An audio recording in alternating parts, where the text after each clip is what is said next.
Well, I'm back, and Paul D. Podesta leaves town. So, maybe I should leave more often because maybe big things happen right before I get back.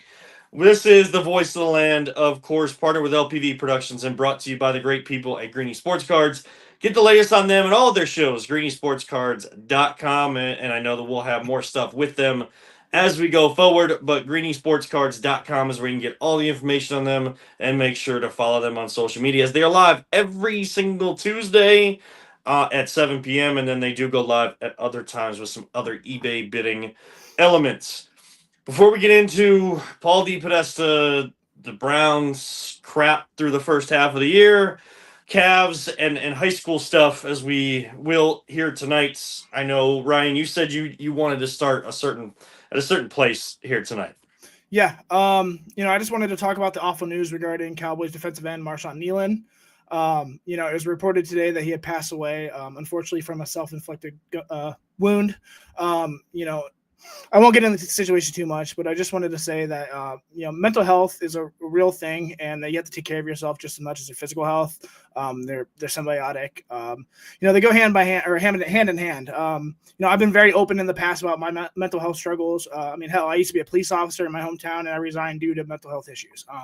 So trust me, I've gone through it. The suicide rate among men is 4 times higher than the rate of women.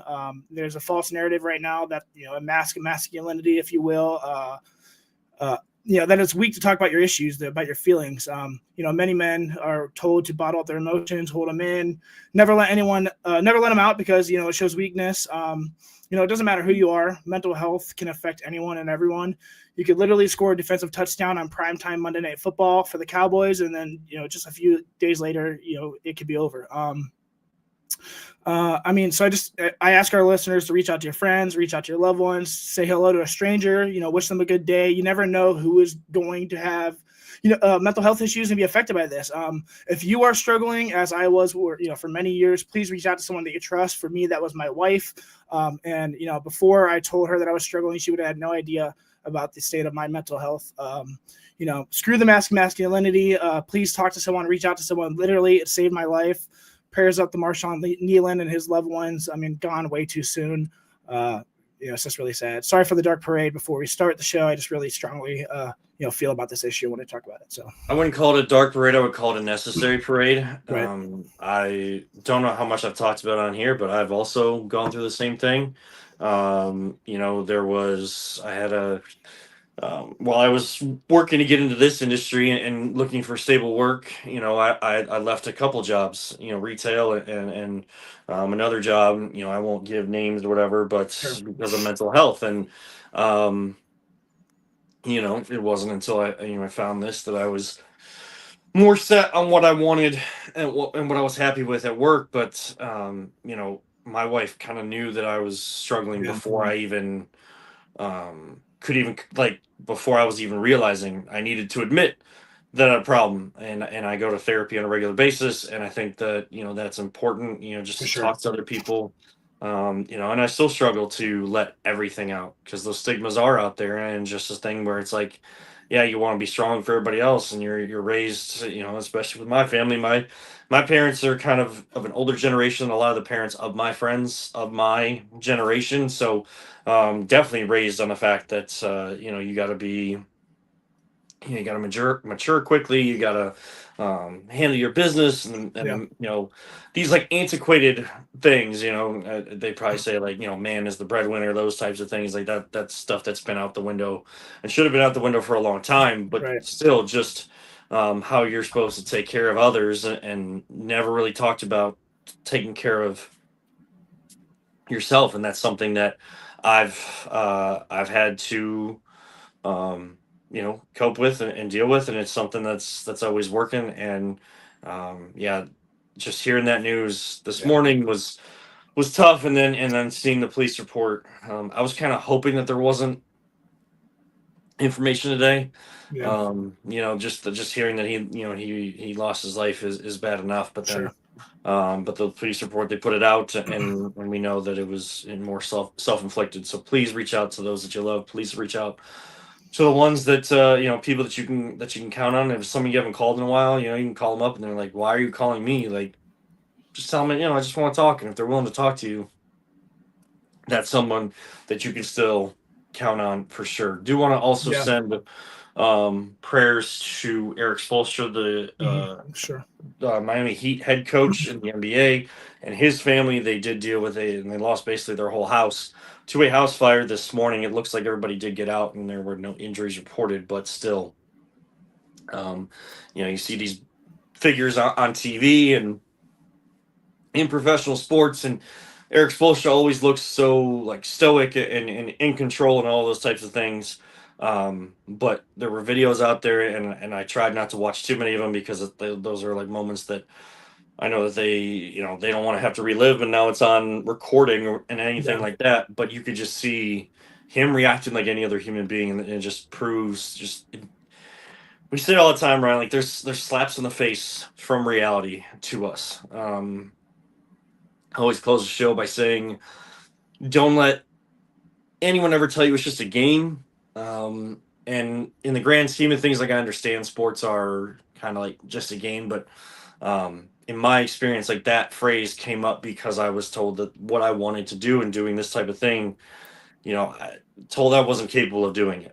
And Right. that's the biggest thing is continuing to spread that message of whatever you're passionate about, go after it. And if sports affect you more than other things because you're so passionate about it, that's great. If the arts, if like a play you go see, like it moves you, like you can feel that emotion from the actors and actresses on the stage, like, and that's something you're passionate about and you want to get into, go after it. Though I could go deeper and deeper, but that's basically where that is. But in the grand scheme of things, reality will always slap you in the face, and it Right. definitely did today in a couple unfortunate ways. And there's really no easy transition, and I have a feeling I know where this conversation is going, but do need to talk about the breaking news of the day, and it has been at least confirmed reportedly. Paul DePodesta, chief strategy officer, something or other for the Browns, is leaving to take an executive position and bring, maybe bring Moneyball or those types of ideas back to where the sport that probably makes more sense in. Sure. And that is to the Colorado Rockies in Major League Baseball. He's been here since 2016. Not a whole lot has gone right. And I don't know how much power that he's had. Ryan, I got to admit, when I saw it, I know a lot of people were excited because like everybody's wanted him gone, and I've wanted him gone for a long time. And I guess it was going to take him finding a new job because I don't know if the Haslam's would ever get rid of him, and that's the unfortunate thing. But it didn't impact me in like, oh my gosh, the Browns are in a better place today because he lives in San Diego. He's out there in California. Nobody knows exactly how much power or what this guy has done in his time being employed and paid by the Cleveland Browns. So I don't know how much better this team is today. Yeah, I mean, honestly, he reminds me of the Great Oz and the Wizard of Oz. Like he's in the background pulling the strings behind the curtain, but is he actually doing anything? I don't know. I mean, he got paid roughly $2 million a year to live in San Diego and do God knows what, like you said. I mean, $20 million, $20 million in his tenure with the Browns. I mean, yes, I mean, there are some great picks out there in those 10 years, obviously. Myles Garrett, Baker Mayfield, Denzel Ward, Nick Chubb. These recent drafts have been relatively decent, especially the first 4 picks this year. But he's also drafted guys like Corey Coleman, Cody Kessler, Jabril Peppers, Deshaun Kaiser, Greedy, Mac Wilson, Jed Wills Jr. There are a lot of players that he's drafted still on this team. There are a lot of bad players as well. Since 2016, the Browns have had 54 wins and 94 losses and 1 tie. That's as long as Paul DePodesta has been in Cleveland. He was also the man that suggested the Browns hire Kevin Stefanski, who I have been very critical with the last 3 years. Honestly, the Browns may be worse off now than when he got hired in 2016, and that's saying something. Good riddance. It was long overdue. Like you said, I'm not sure how much control he actually had, but the fact that he has zero control now I can actively put blame on who needs blame if there's something wrong, as in Andrew Berry. Yeah, and I've heard some people say like this could be the start of that total revamp of the Good. Cleveland Browns and their structure. And I've also heard guys like Nathan Segura say this doesn't necessarily mean that that's what's happening here. Like it's not like an ends to the end to the mean or the start of the ends to the mean and getting rid of everybody. Right. Could that still happen? Absolutely. He doesn't feel like it will. Other people do. Again, I guess it is a good thing that he's no longer here and he's going back to the sport that he knows the best. But what did the A's really win with A movie. they got a movie out of it? I don't know that they didn't win a World Series, right? No, they just got a pretty cool streak. That's about it. I think Yeah. it's like 20, 21 games. So now, is that impactful in the game? What he did, is that impactful in the game of baseball? Absolutely, it is. Absolutely, it is. And it's how some of those markets that, like us here in Cleveland, that don't have a lot of money, or at least aren't willing to spend the money even that we have, but it's never going to be anywhere near LA and New York and places like that, on how to operate and try to maximize a roster to try to win a World Series. Now, I think the Guardians and Indians have taken that model to a whole nother level. Still hasn't equated to a World Series win, and that is their biggest frustration, but they'll be the first to admit that. Cool. He's bye-bye. One Bye. down, 2 to go. It's like I wish I could be like come on here and like all passionate about it. And I saw videos from teammates of mine at ESPN Cleveland like posting reaction videos and stuff like that, and they're so like amped up. Like, all right, like Yeah. I've wanted him gone for a long time, but I've wanted a guy gone that I still don't know to this day what he's done and how much power that he's had. And really, you mentioned all those draft picks. I'd give him Myles Garrett as a top draft pick, because that was his second year here, and I felt like then we saw him more and we heard from him more, and you felt the analytics right from the start of tearing it down. Like that was his imprint. Was it him? Was it Sashi? I don't know. I mean, like I said, right now, I like it for the fact that at least now we can have accountability. We know who's in charge now. There's not, how much power does that other guy have? I like it for accountability's sake. So. Yeah, and I don't know that we need that position to ever be filled again. I mean, I would say if you want 2 tiers to your GM role, I would put it more as like a president or vice president of football operations, and then like general manager type thing. If you wanted 2 spots, really it should be like your general manager should be a football mind putting football pieces together, and then kind of asking the coach an input on like what type of players they're looking for. This is what I'm giving you, now go make it work, that type of thing. And that's just how it needs to operate. And really it hasn't since 1999. It hasn't for even before the team left. For a long time, there's been little sprinkles of special dust and dream seasons and all that kind of stuff. Right. But we are in the midst of another, like, I think you and I kind of expected it. It doesn't, and I'm apathetic. Like, it doesn't. Maybe that's why Paul DePodesta doesn't impact me, because I'm so apathetic at this point. Like, I watch a game and there's just like there's no emotion behind it. Like, I need them to make me care fully again, but there's still care there. Doesn't make any sense. I know, Right. like apathetic, but the like life of still, a Browns fan. Yeah, but we expected the season not to go well, but then when you actually see how it's not going well and like how it's all transpiring, it doesn't make it hurt any less just because you expected it. Yeah, I don't know. For me, I've been rooting for Kevin Stefanski's job for a while. For me, there could be things that happen this year that, like, hey, if we continue to lose, I'm a draft guy.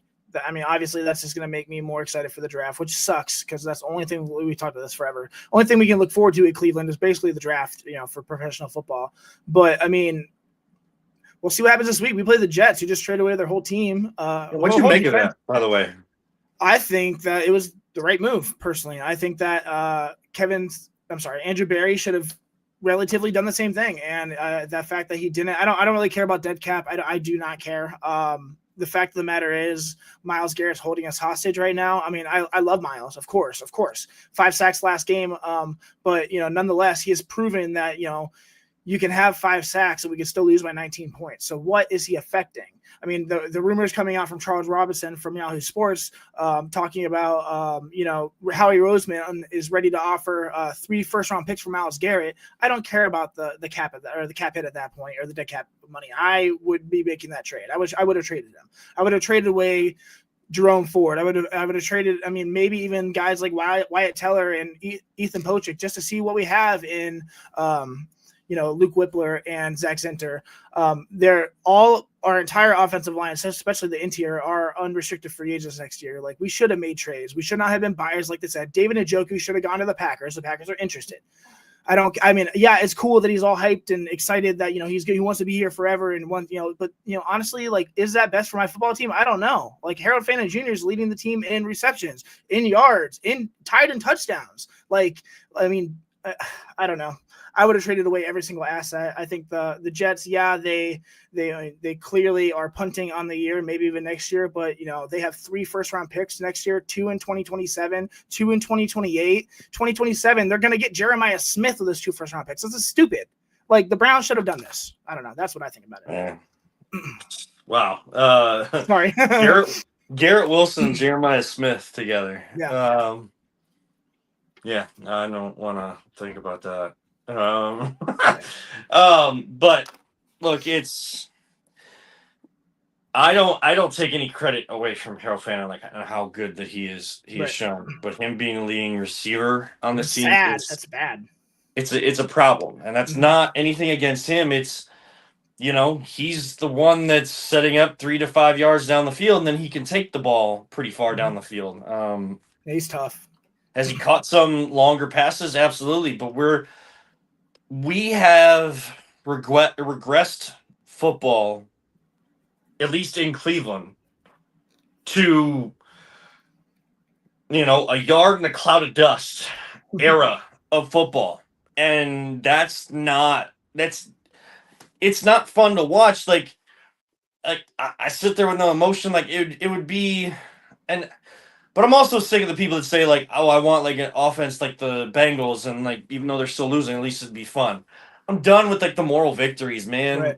That's not going to get me going, because guess what? That gives the Browns another out. Like, oh my gosh, we're providing them with something fun, so they're still buying our product. They're still invested.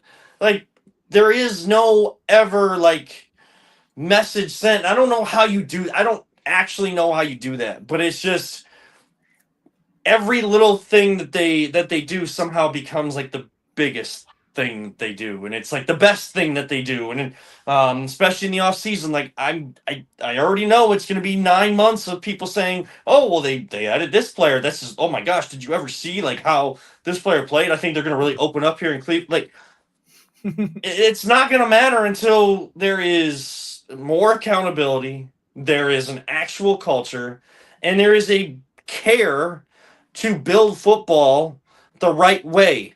Use your analytics to just supplement and be a tool. That's not how things operate in the NFL. It's never going to fully take over. Analytics will never fully take over in the NFL, because it's just, that is the type of monster that it is. I mean, look at the Carolina Panthers. That's not a good football team. Yep. But they are 5-4 because they give a what. And, they have a coach that probably holds them accountable and holds himself accountable. And there is a belief in that locker room that they can go out and win against anybody. That's real. That's real. It can be said all they want here in Cleveland.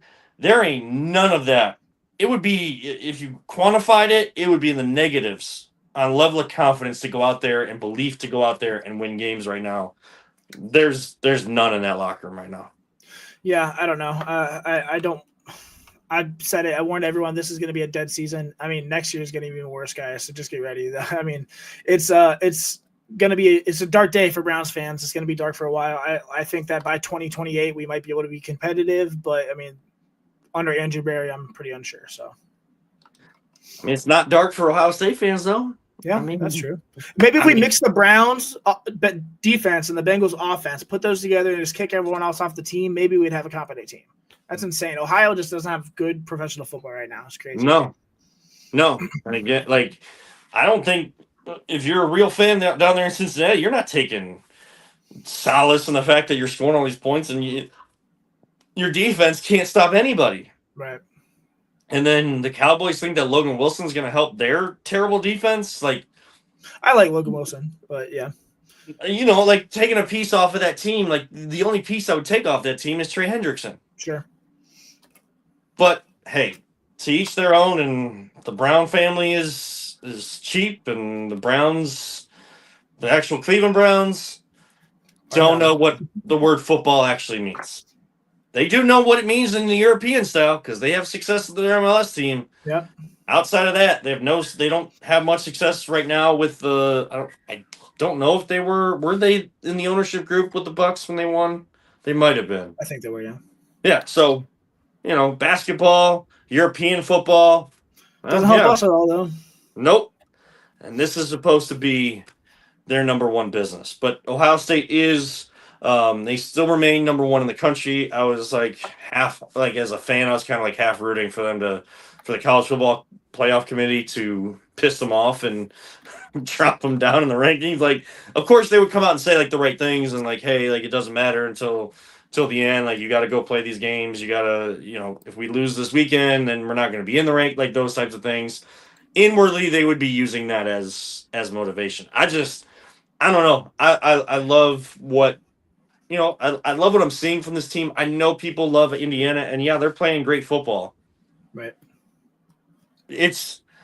I think you would see Ohio State doing the same kind of scoring against a lot of teams if they didn't have the experience of how they went through the college football playoff last year and what they knew that they needed to provide to these student athletes to have their bodies ready to play at their best at the end and still be able to win games like you're supposed to at Ohio State.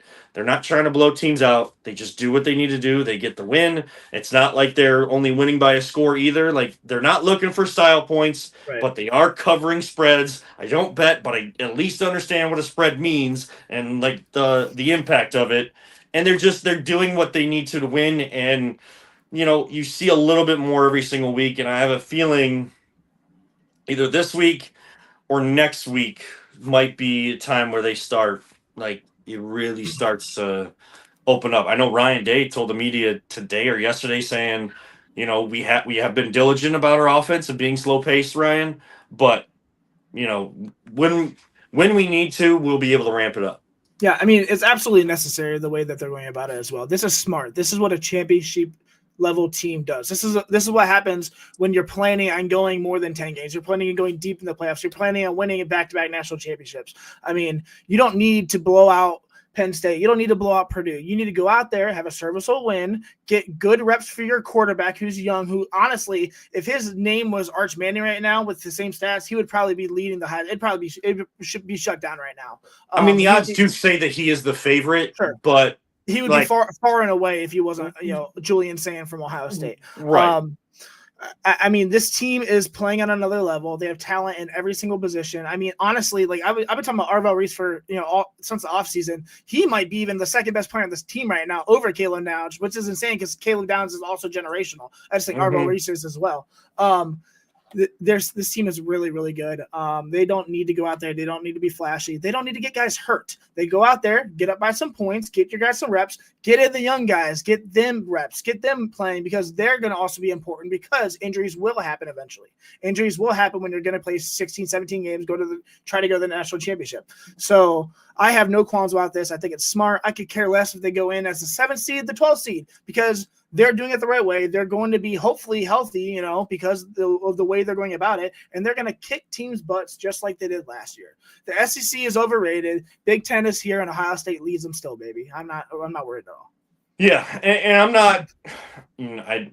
I hate that I have to give predictions every single week because I do a Buckeye pregame show, and it's the hardest thing I do on a weekly basis because I don't like giving predictions about teams I root for. Browns are exception. I mean, there's exception to every rule, and Browns Sure. are that exception because it's not like my prediction is going to mean anything because they do the same thing, and it's the definition of insanity. Right. But with the Buckeyes, I'm done trying to because there was a point I think about 5 games in where I was like on TikTok and I saw like comments being made against Ohio State and things on Twitter and stuff, and I was like responding to I've reeled myself back in that like look, haters are gonna hate. People want to say that they who have they beat? Texas A&M should be number one or Indiana should be number one. Okay, like fine, like but though Sure. like that's their opinion. That's how they feel, and people don't want to understand. Like they want these rankings now, and they're going to get money, and it's great for the fans to do that.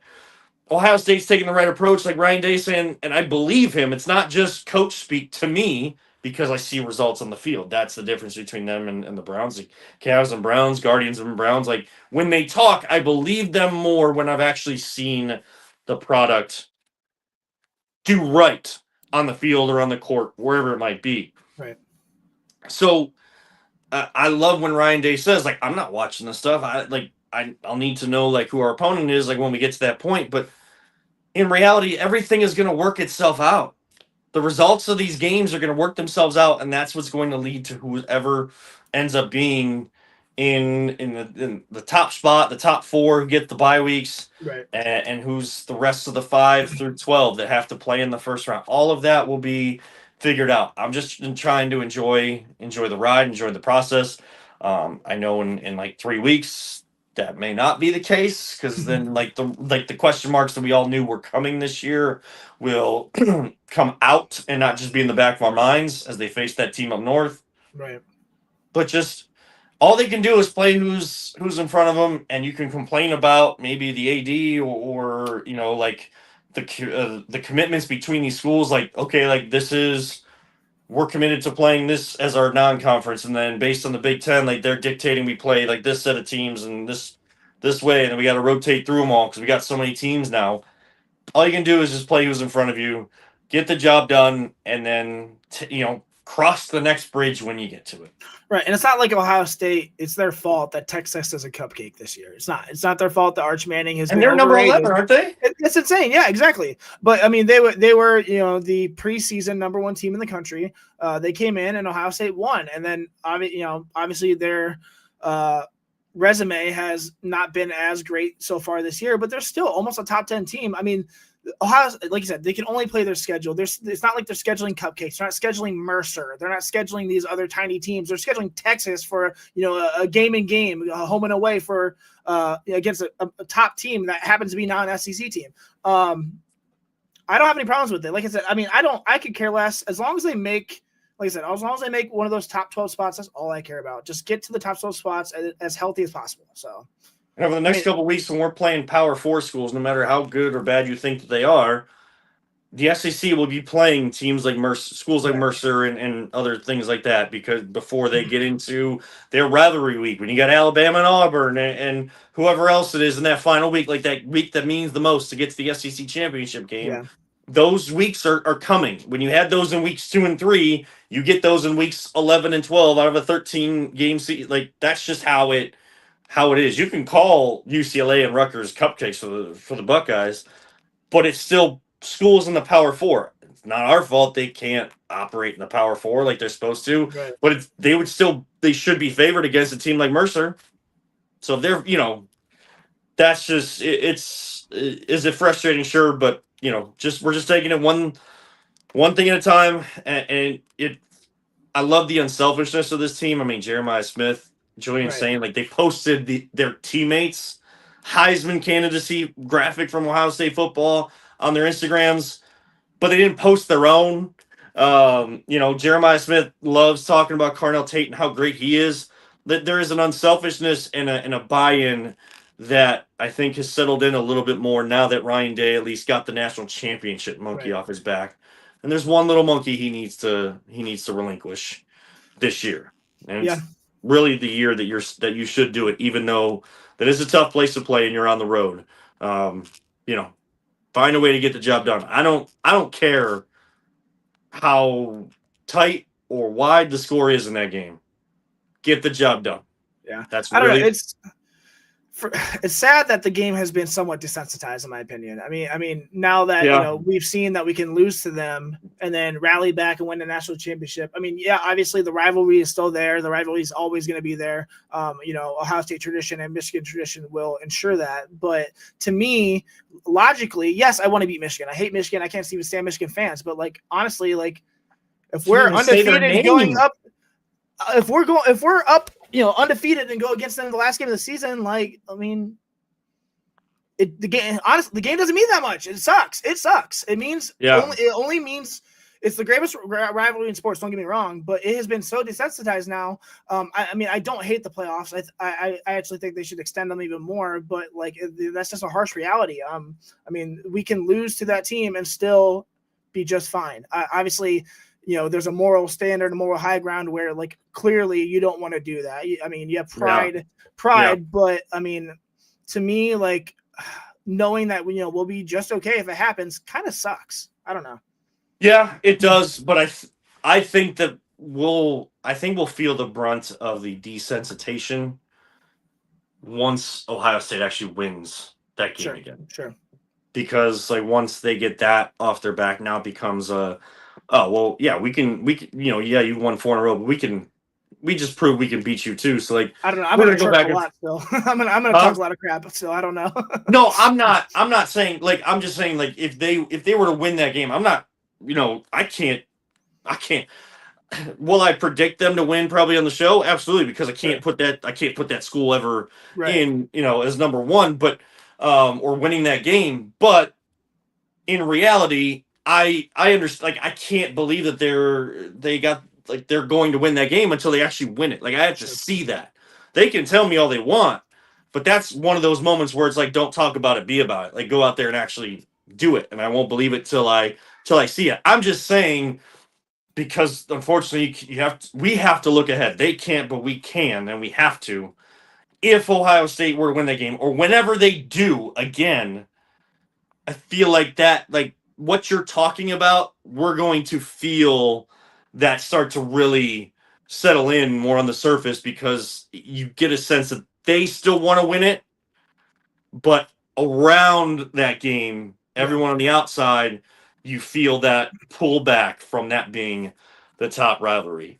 Wanted to touch on the Cavs real quick. I mean, they're dealing with injuries right now. People think that they should be whatever they need to be to get through the second round of the playoffs this year, that everybody's waiting on to see if they're going to do. Like they feel like they should be at that level of play right now. People don't like the Donovan Mitchell scoring so much. I actually like what he did last night. Oh, heck yeah. Because I felt like you felt the impact of Darius Garland on this team and why he matters so much. Absolutely. He only had 8 points. But guess what? That offense came out up tempo. They scored like 130 some points last night.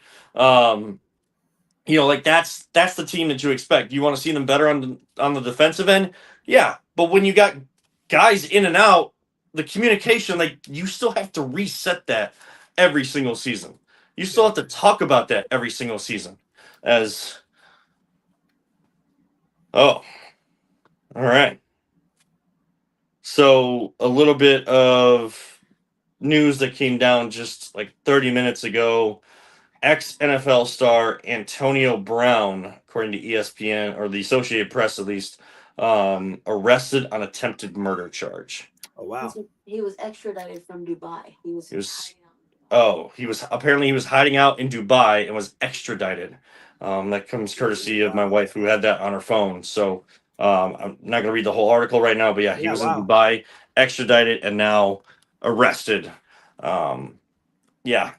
Speaking about mental health, I mean, I'm not going to assume, but I mean, clearly he has been crashing out ever since he, was the last couple of years in the league. CT is a real issue. I mean, hopefully the due diligence is done there, and obviously that if anything comes about, or if there's a conviction, that justice is swift. But that's a Yeah. odd situation for sure. So, arrested on attempted murder charge. This is alleged Right. actions, of course, nothing. But again, Antonio Brown in the news for the wrong reasons. Yet again, since since his time in the NFL, and it Right. went downhill very, very, very quickly. Just I mean, I'll let you talk on the Cavs here in a second. But I love what Donovan did last night because it didn't feel like hero ball. And I know we brought that up a couple of weeks ago where someone said that he was playing hero ball. There have been games since then that felt like hero ball. Sure. Like my definition of hero ball. And that game in particular that we had talked about, it came in the flow of the offense. I think last night it came in the flow of the offense. He gave the ball up and got it back, and they're leaving him wide open at the 3-point line. Like, what do you expect a superstar to do? Not shoot it because, like I'm taking too many shots. I got to help my team out. If they're going to leave Donovan Mitchell wide open, I want him taking that shot. And don't hesitate either. This isn't high school, especially in Ohio, where you don't have a shot clock. And my coach always told me, like, oh, if it's open the first time around, it's going to be open the second time around. So wait and get the ball moving. In the NBA, you got a 24-second shot clock, and you got superstars. Like, just go. Yeah. Yeah, I don't know. I mean, I've liked what I've seen so far, especially from Mitchell. I mean, he's averaging 29.5 yards points per game. I mean, shooting over 55% from the field right now, 43.6% from three, which is insane. I mean that's not volume scoring. That's elite efficiency right there. I mean, I don't think that's hero ball. When I think of hero ball, I think of like Russell Westbrook, who's going to go out there and just try to average a triple double, but really isn't helping his team. I mean, him shooting 43.6% behind the three, that's insane. I mean, also chipping in 4.5 assists and 1.3 steals per game. This guy is just absolutely playing out of his mind. I also love the story about him talking about yesterday, him playing 2K. Did you hear about that? Yep. Love it. Him and his opponent were talking, and the opponent was talking crap, saying like, you're washed, basically. You haven't had a great game in a long time, no highlight plays, and he took that personally. So whoever that dude was, thank you for your service, appreciate it. I love the spark that he had. I think it's hilarious too. I love the access that random people can have with athletes in those moments too. That's pretty cool. Going off, continue with the Cavs. Talking about Evan Mobley, I think he's quietly making a case for back-to-back Defensive Player of the Year.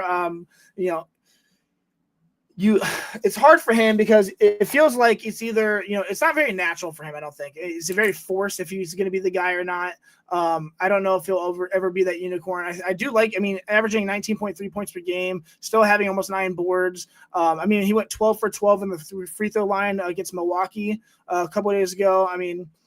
I think that tied LeBron. I think that was a record for the Cavs. I think he tied LeBron for that in 2014. Mm-hmm. I like that. One of the biggest surprises, Sam Merrill this year.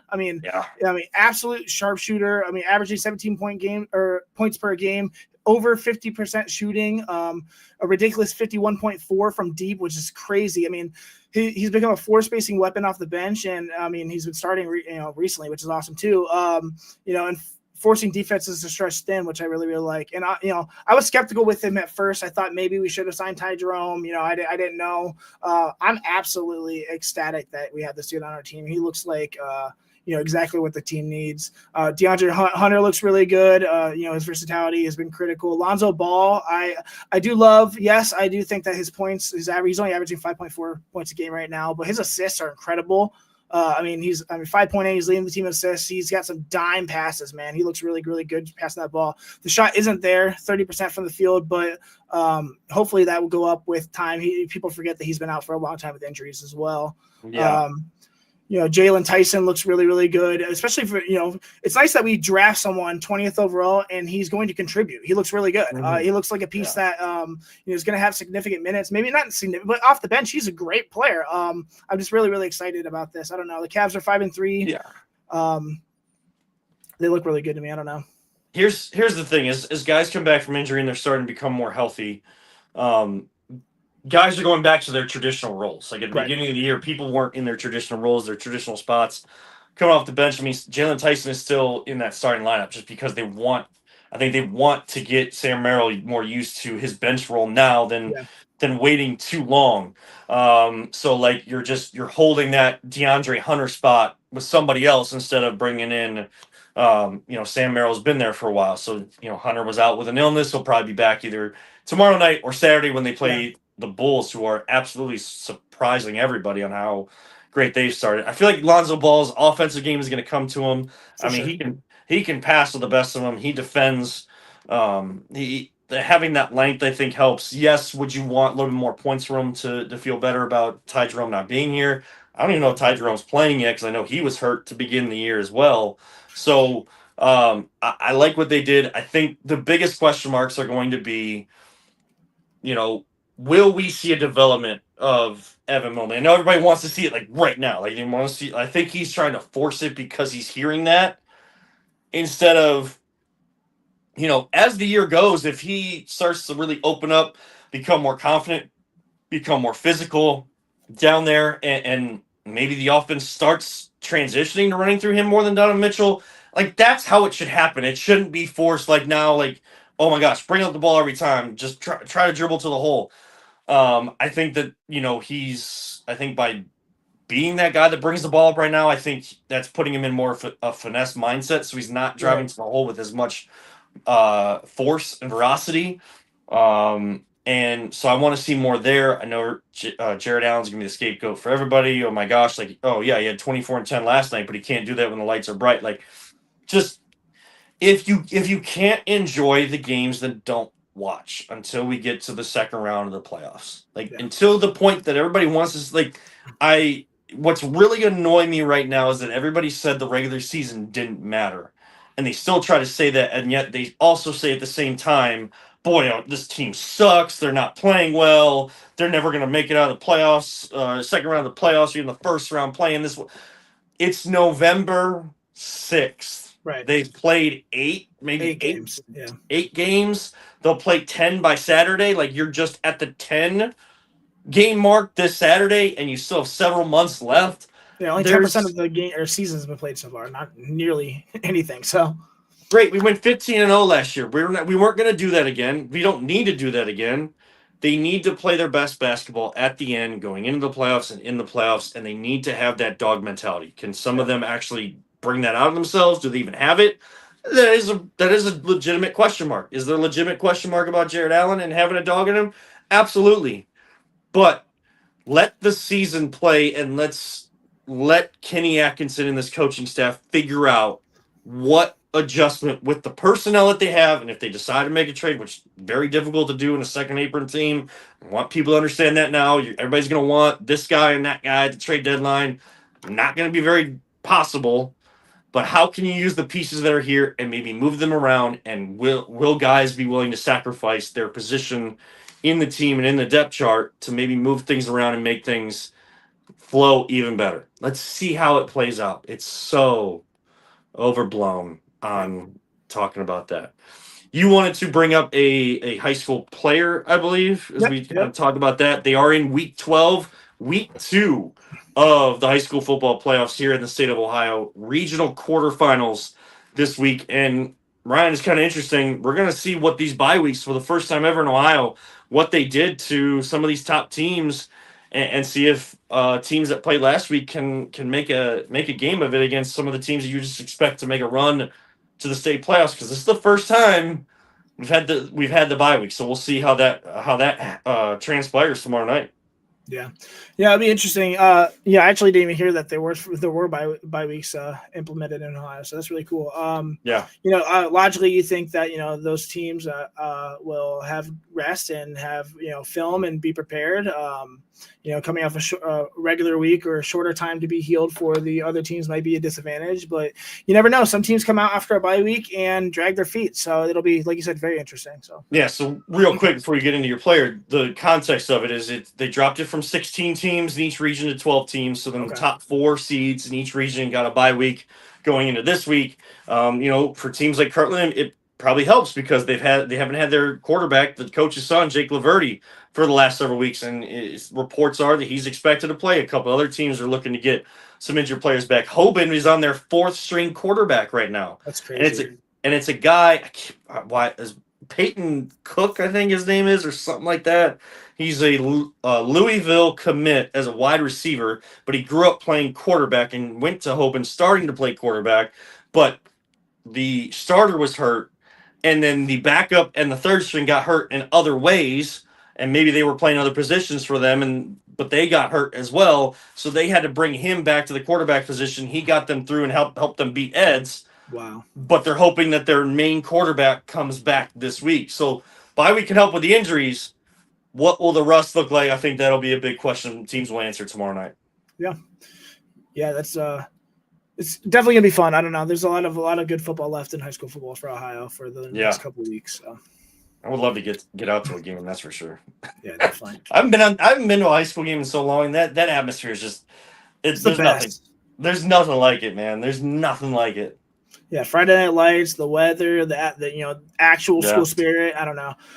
All right, going into this recruit real quick. So, I'm not featuring actually an Ohio recruit. This is actually somebody else. Fine. But I recently discovered him, and I'm really excited about him. His name is Miles McLaughlin, and not nearly enough people are talking about him. Okay, he's a running back for Knox High School in Indiana, and he's putting together one of the most dominant careers in high school football history.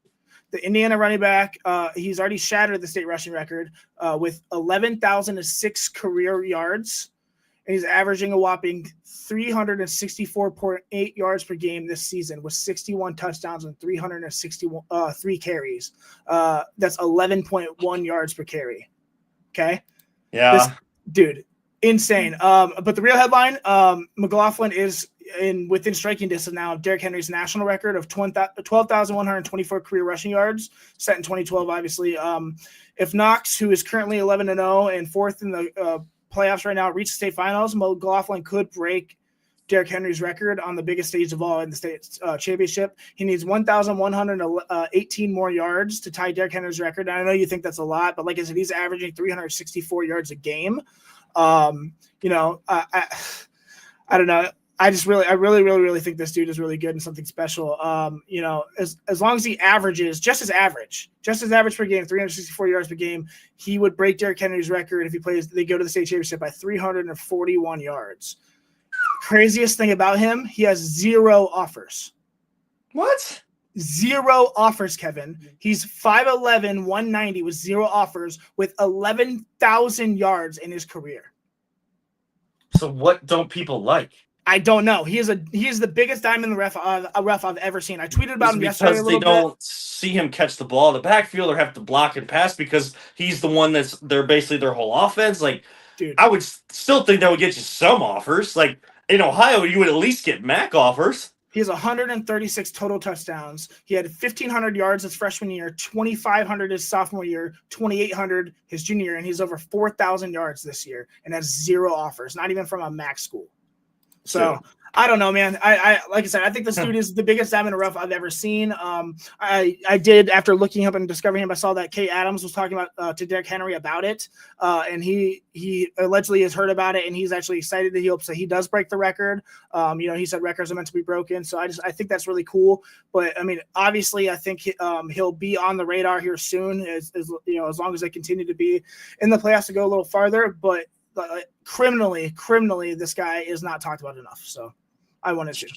Yeah. And he's a 0-star recruit on 24/7. It makes no sense. So I would love to hear from someone that does that stuff or has done that before to explain that to us. Yeah. Because that, I don't know. I'll talk to my guy Dale, who I do the high school show with tomorrow. It's our last show tomorrow night, and I know he's tapped in with some people, so he might have some insight on like how that process goes. So I'll make sure I ask him before we go on. As far as I know, off-field issues and nothing like that. Nothing I could see. Like I said, I just criminal. I mean, maybe it's a small school, but small school guys, who are good go to big schools regardless. Talent will supersede that regardless. Yeah. The fact that this guy has 0 offers, at least on 24/7 right now, is insane to me. So.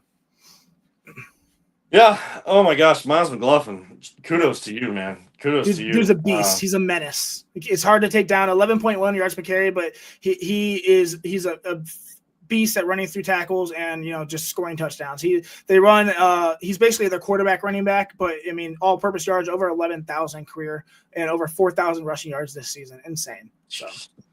Well, 2 names to watch here in Northeast Ohio moving forward after this year. Next year, Stephen Fakeholt, who will be the senior quarterback at Nordonia, who was, breaking a bunch of passing records. I forget who Burke Lowry at Fairport Harding. He's got like almost 3,000 yards passing this year. They've only that's 10-week season too. Like that, Right. they had the bye That's week, so because they were impressive. 10-0, undefeated season for the first time since 1949. Another name who's just a freshman this year could make some waves. There is some young players there. I don't know how much the supporting cast to be around there for him to make a name for himself. Kind of biased here, but Wycliffe's Elijah Fitch, who's a freshman who didn't start the season but got an opportunity because of an injury. I think either game 2 or game 3, and he's already got 1,300 yards and 13 touchdowns. That's awesome. And that's as a freshman. That's coming out of that either that wing tee or I think they do like a single wing back or even like a Right. extended power eye. Like they've changed things up. Wycliffe has always been the old school wing tee. I think they've adjusted that running formation, but it's still a running offense. Well, that's going to do it for us right here on the Voice of the Land. Make sure to check out our friends over at Green Sports Cards, greensportscards.com. Want to thank, of course, Peter Tulloch, who helps put a lot of this stuff together. But Ryan, you now kind of being able to post this stuff. Now you guys are doing great stuff with Inside Edge Network. I love watching a lot of that stuff Thanks. that you guys are doing, trying to repost it every time I see it. And want to thank everybody that tunes in and watches us, listens to us, whatever it might be. And remember, if you're struggling, reach out. Check on your bros. Check on bros, man. Bros check on bros. Sis check on sis. Bro check on sis. Like, fellow human beings check on fellow human beings. And because you just never know what someone's going through, and mental health is a real thing. And if you can get help, and we're always here for that as well. For Ryan Mosser, I'm Kevin R, reminding all of you, because of what you're passionate about, don't let anyone ever tell you it's just a game. We know that life still matters the most. We love you all 3,000. We truly mean that. It's not just a line from Marvel. It is something that we adopted, and we truly mean it because we love that line and what it stands for. Don't talk about it, be about it. Ryan? Miles McLaughlin, someone give that dude an offer. Yeah, absolutely. Miles McLaughlin, definitely a guy that lives life. All gas, no brakes. We'll see you next time right here on the Voice of the Land.